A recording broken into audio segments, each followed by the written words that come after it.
নমস্কাৰ, মোৰ নাম আনিশা বৈশ্য। মই মনফৰ্ড স্কুলৰ ৪ৰ্থ শ্ৰেণীৰ ছাত্ৰী। আজি মই ডেম'ক্ৰেচি লাইভ আৰু মৰমলেণ্ডৰ শিল্পী দিৱস প্ৰতিযোগিতাত অংশগ্ৰহণ কৰিবলৈ ওলাইছোঁ। এতিয়া মই এটি ৰূপকৰ জ্যোতিপ্ৰসাদ আগৰৱালা দেৱৰ কবিতা আবৃত্তি কৰিম।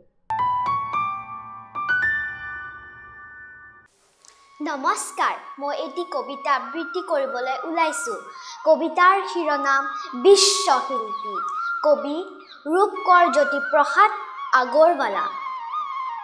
শিল্পী মই তিনিও কালৰ, অতীতৰ, বৰ্তমানৰ, অনাগত ভৱিষ্যৰ।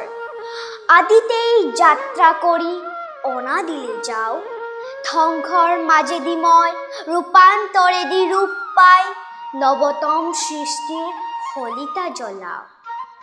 জনতাৰ হৃদয়ত মোৰ সোণোৱালী দেশ, মই পিন্ধো বিশ্ববেশ। নতুন দৃষ্টিৰে তেওঁ সৃষ্টি অনিমেষ। নানা ভাষা, নানা আশা, নানা জাতি বৰ্ণ যিনি, মই শুনো ঋণী ঋণী। বিশ্ব জনতাৰ এক অপূৰ্ব সংগীত, সেই সংগীতৰ প্ৰতিধ্বনি তোলো মোৰ গানে সুৰে। সাম্যৰ, সমৃদ্ধিৰ, সৌন্দৰ্যৰ, মহামহত্বৰ, পাতিবলে শান্তিৰ নৱলোক এই পৃথিৱী।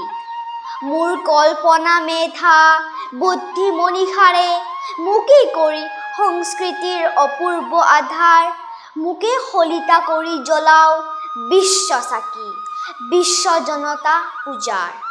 সেই পূজাৰ প্ৰধান অৰ্ঘ্য কৰি মই মোকে দিওঁ উপহাৰ, মোকে কৰি সুৰসপ্ৰচাৰ। বিশ্বজুৰি জনতাৰ জয় জয়কাৰ হওঁ, জয় জয়কাৰ। ধন্যবাদ।